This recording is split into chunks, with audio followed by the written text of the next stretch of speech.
Welcome to YouTube channel GK GS with Manish sir.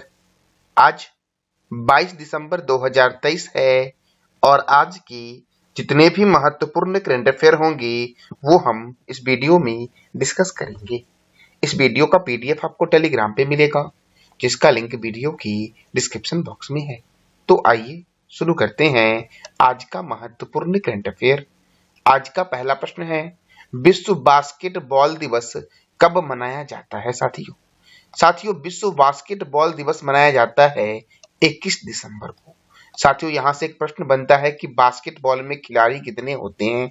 तो 5 खिलाड़ी होते हैं बास्केटबॉल में। साथियों देखो, 1891 में डॉक्टर जेम्स आई स्मिथ द्वारा बास्केटबॉल के आविष्कार की याद में साथियों यह दिवस प्रत्येक वर्ष 21 दिसंबर को मनाया जाता है। साथियों बास्केटबॉल 1936 में ओलंपिक कार्यक्रम में शामिल हुआ। साथियों कब? तो 1936 में। साथियों देखो, अब कुछ खेल हैं उसके खिलाड़ियों की संख्या जानते हैं। जैसे कि फुटबॉल, हॉकी और क्रिकेट में 11 खिलाड़ी होते हैं। रग्बी फुटबॉल में 15 होते हैं। वॉलीबॉल में 6 होते हैं।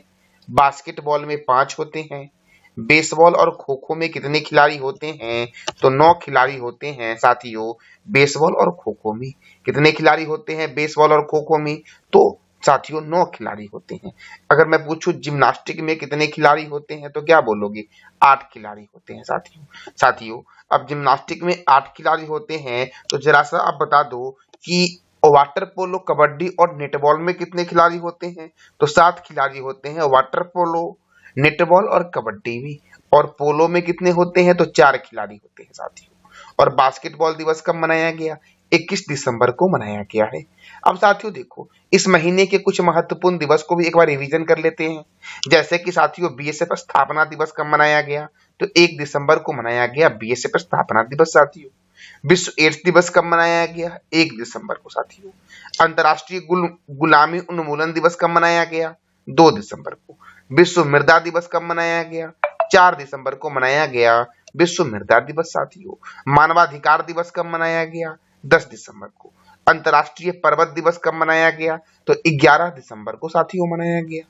अब अगला प्रश्न आपका है, हाल ही में इसरो को किस देश के हुसाबिक संग्रहालय द्वारा, मैंने क्या बोला? इसरो को किस देश के हुसाबिक संग्रहालय द्वारा लीव एरिक्सन लूनर पुरस्कार से सम्मानित किया गया है? साथियों यह पुरस्कार है आइसलैंड का। साथियों और आइसलैंड का साथियों एक पुरस्कार है जिसका नाम है लीव एरिक्सन लूनर पुरस्कार, जो दिया गया है हुसाबिक संग्रहालय के द्वारा इसरो को।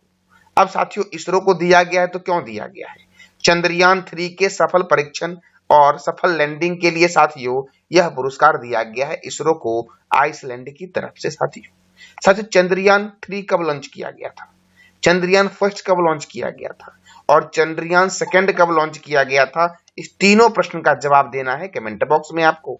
अब साथियों इसरो को यह पुरस्कार दिया गया है तो ISRO Indian space research organisation इसका फुल फॉर्म होता है और इसरो का हेडक्वार्टर है बेंगलुरु में। और बेंगलुरु किस राज्य की राजधानी है? कर्नाटक की। साथियों बेंगलुरु से एक और प्रश्न याद रखना कि बेंगलुरु में ही भारत का प्रथम तितली उद्यान है जिसका नाम है बनरघट्टा जैविक उद्यान। साथियों इसरो की स्थापना हुई थी 15 अगस्त 1969 को। साथियों और 1969 को ही साथियों अमेरिका ने चंद्रमा पर अपना मानव उतारा था। साथियों नील एंगस्ट्रॉम जो गए थे चंद्रमा पर वो 1969 को ही गए थे। साथियों इसरो के चेयरमैन वर्तमान में कौन है? श्रीधर सोमनाथन है इसरो के चेयरमैन। साथियों अब आइसलैंड की राजधानी क्या है? रिजविक। साथियों क्या है? रिजविक। आइसलैंड की करेंसी क्या है? तो कोरोना है आइसलैंड की करेंसी। साथियों अगला प्रश्न हमारा है, किस देश का national order of merit gold medal पुरस्कार पूनम खेत्रपाल सिंह को दिया गया है? साथियों national order of merit gold medal जो है यह साथियों जापान का पुरस्कार है और यह किसको दिया गया है? तो पूनम खेत्रपाल सिंह को दिया गया है। साथियों अब यह भूटान का है तो याद रखना भूटान की राजधानी क्या है? साथियों थिम्पू है। और भूटान की करेंसी क्या है? निगुल्ट्रन। साथियों भूटान में है चूखा जल विद्युत परियोजना। कौन सा जल विद्युत परियोजना साथियों? तो चूखा जल विद्युत परियोजना है भूटान में साथियों। साथियों अगला प्रश्न हमारा है, किस राज्य की पुलिस ने व्हाट्सएप चैनल शुरू किया है? तो साथियों उत्तर प्रदेश राज्य की पुलिस ने शुरू किया है व्हाट्सएप चैनल साथियों। किसने? तो उत्तर प्रदेश राज्य की पुलिस ने शुरू किया है व्हाट्सएप चैनल साथियों।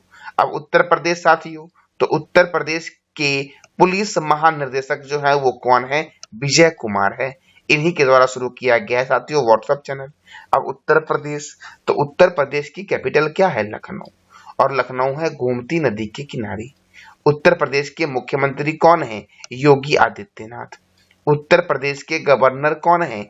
आनंदीबेन पटेल। उत्तर प्रदेश में राज्यसभा कितना है? 31, और लोकसभा कितना है साथियों? 80। दुधवा राष्ट्रीय उद्यान, बखीरा वन्य जीव अभ्यारण्य, पीलीभीत राष्ट्रीय उद्यान, कौन सा? तो पीलीभीत राष्ट्रीय उद्यान। रामगंगा परियोजना रामगंगा नदी पर है उत्तर प्रदेश में। रिहंद परियोजना रिहंद नदी पर है उत्तर प्रदेश में। शारदा परियोजना शारदा नदी पर है, शारदा और गोमती नदी पे है शारदा परियोजना साथियों। साथियों भारतीय चीनी तकनीकी संस्थान का हेडक्वार्टर कहाँ है? कानपुर में, और कानपुर है गंगा रिवर के किनारे। साथियों अयोध्या कौन से नदी के किनारे है? सरयू नदी के किनारे है। भारतीय दलहन शोध संस्थान कहाँ साथियों है? कानपुर में है। केंद्रीय औषधि अनुसंधान केंद्र कहाँ है साथियों? तो लखनऊ में है। कहाँ पर है? लखनऊ में। अगला प्रश्न साथियों हमारा है, अंतर्राष्ट्रीय गीता महोत्सव किस राज्य में शुरू हुआ है?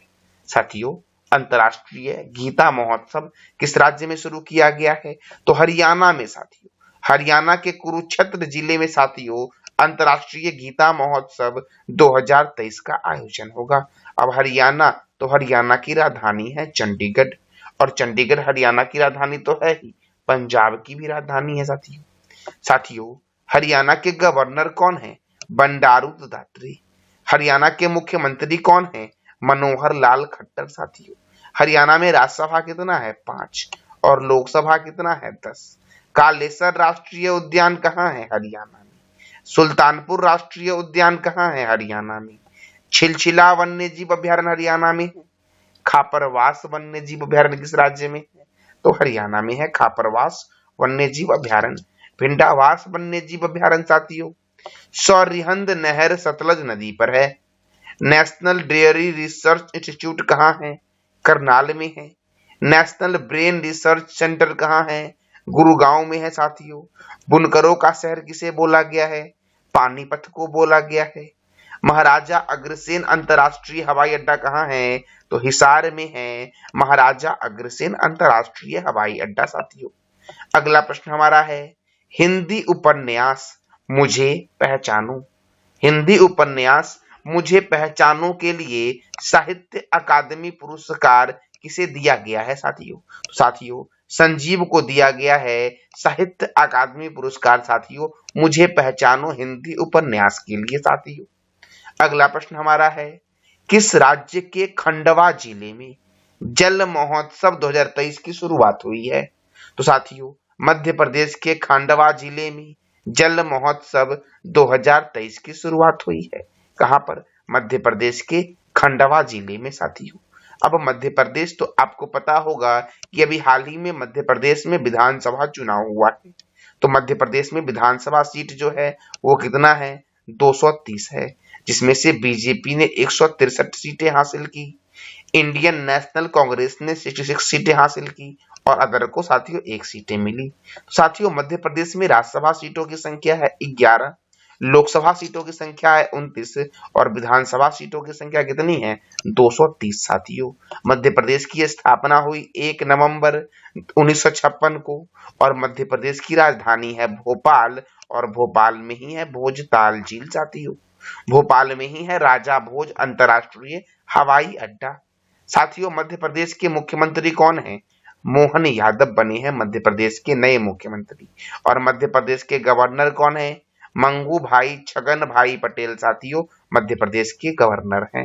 देखो, कान्हा किसली राष्ट्रीय उद्यान, माधव राष्ट्रीय उद्यान, वन विहार राष्ट्रीय उद्यान, सतपुरा राष्ट्रीय उद्यान, वाधवगढ़ राष्ट्रीय उद्यान, ओंकारेश्वर राष्ट्रीय उद्यान, डायनासोर राष्ट्रीय उद्यान, कूनो राष्ट्रीय उद्यान, पन्ना बाघ रिजर्व, पेंच बाघ रिजर्व, पंचमढ़ी अभयारण्य, ये सब कहाँ है? मध्य प्रदेश में। मध्य प्रदेश में सर्वाधिक राष्ट्रीय उद्यान साथियों मध्य प्रदेश में है।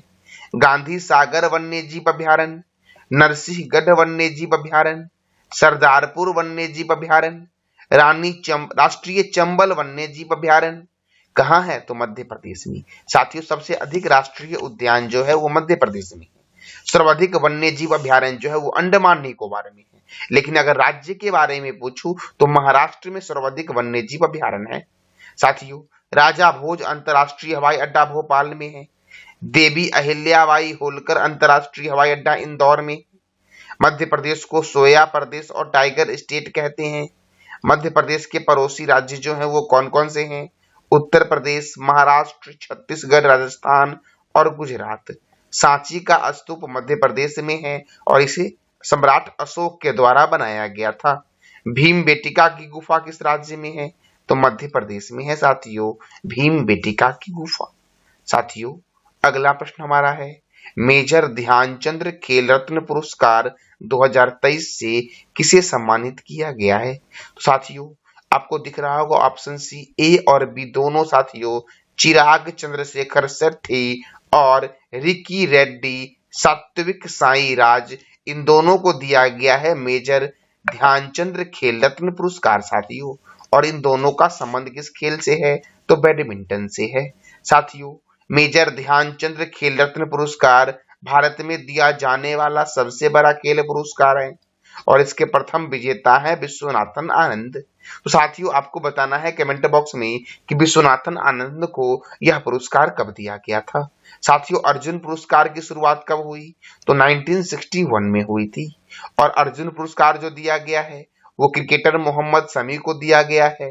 तीरंदाजी अदिति गोपीचंद स्वामी को दिया गया है।